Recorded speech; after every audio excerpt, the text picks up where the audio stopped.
بخاری اور مسلم دونوں میں حدیث موجود ہے کہ اللہ کے محبوب صلی اللہ علیہ وآلہ وسلم نے فرمایا کہ میری امت میں 5 قسم کے لوگ جو ہیں وہ شہید ہیں۔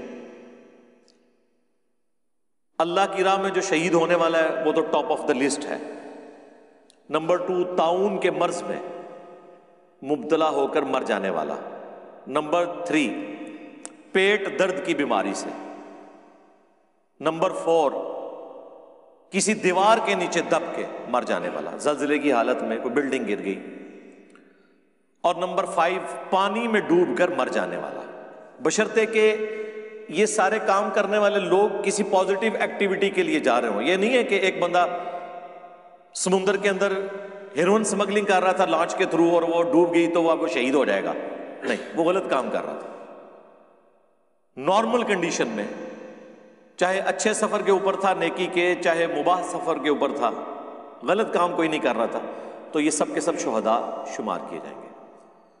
اور اسی حدیث کی ایکسپلینیشن ایک اور حدیث سے ہوتی ہے، وہ حدیث سنن نبی داؤد کے اندر موجود ہے، سنن نسائی کے اندر موجود ہے، مشکات کے اندر بھی موجود ہے کہ اللہ کے محبوب صلی اللہ علیہ وآلہ وسلم نے اس حدیث میں 5 جو یہ بخاری اور مسلم کے لوگ آئے تھے، ان کے ساتھ 2 اور لوگوں کو بھی شہید ڈکلیئر کیا، ٹوٹل 7۔ ان میں سے ایک آگ میں جل کر مر جانے والا، اور دوسرا وہ عورت جو پریگنینسی میں ڈیلیوری کے دوران شہید ہو جائے گی، وہ بھی اللہ کے حضور شہید لکھی جائے گی۔ اس کے علاوہ بھی احادیث کے اندر اور شہداء ہیں، لیکن یہ 7 جو ہے نا ٹاپ آف لسٹ ہیں۔ ان میں سے نمبر 1 اللہ کی راہ میں، نمبر 2 طاعون کے مرض میں، نمبر 3 پیٹ درد کی بیماری سے، نمبر 4 پانی میں ڈوب کر، نمبر 5 کسی دیوار کے نیچے آ کے، نمبر 6 آگ میں جل کے، اور نمبر 7 وہ عورت جو ڈلیوری کے دوران فوت ہو جاتی ہے۔ یہ سب کے سب اللہ کے حضور شہید لکھے جائیں گے۔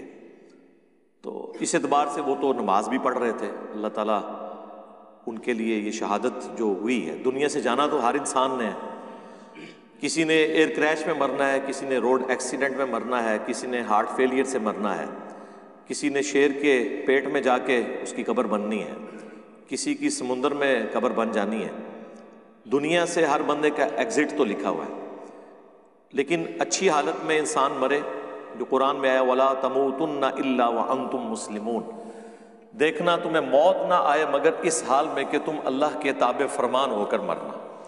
ویسے تو ہر شخص کی یہ خواہش ہوتی ہے کہ مجھے سجدے میں ہی موت آ جائے، سجدے میں اسی کو موت آئے گی جو نماز پڑھنے والا ہوگا۔ جس نے کبھی زندگی میں نماز ہی نہیں پڑھی، اللہ کو سیریس ہی نہیں لیا، اس کو سجدے میں کہاں سے موت آئے گی۔ اب ہمارے شہر کے اندر یہ ایک عبرتناک واقعہ ہے، مین میڈیا کے اندر بھی یہ واقعہ آیا ہے۔ ایک شہر کے اندر اس طرح کا بڑا واقعہ، ایک ٹریجک ڈیتھ کا جو سین ہے، وہ پورے شہر کے لیے عبرت کا نشان ہوتی ہے اللہ کی طرف سے کہ لوگ آخرت کے معاملے میں اپنے آپ کو سیریس کر لیں۔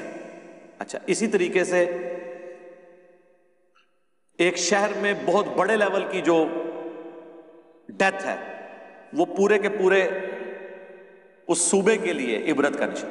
ایک صوبے میں ایک بہت بڑی ڈیتھس کا ہونا، جس طرح کہ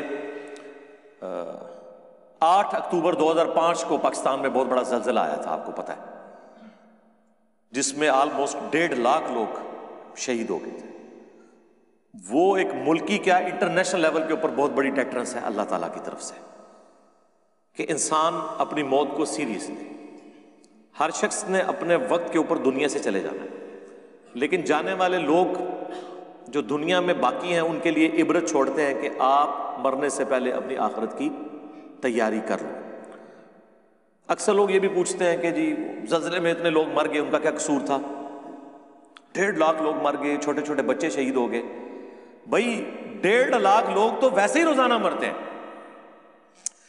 1 گھنٹے میں 6000 لوگ عام حالت میں بھی دنیا سے کوچ کر جاتے ہیں، جو اسٹیٹسٹیکل ڈیٹا ہے ہمارے پاس۔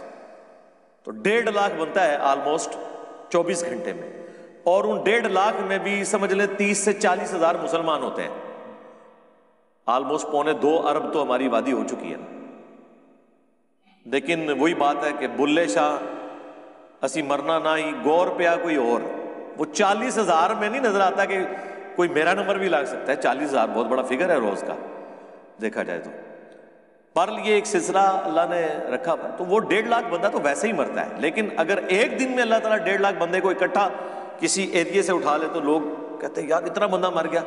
اسکیٹرڈ فارم میں تو روزانہ اتنے لوگ مر رہے ہوتے ہیں، لیکن اس طرح کے واقعات اللہ تعالیٰ عبرت کے لیے رکھتا ہے تاکہ لوگ اپنی آخرت کی تیاری کریں اور اس طرح کے ایشوز کو سیریس لیں۔ صرف یہ نہیں ہے کہ کفِ افسوس مل لیں یا دعائے مغفرت کر دیں اور اسی کے اوپر اکتفا کریں، نہیں، بلکہ اس سے عبرت بھی حاصل کریں۔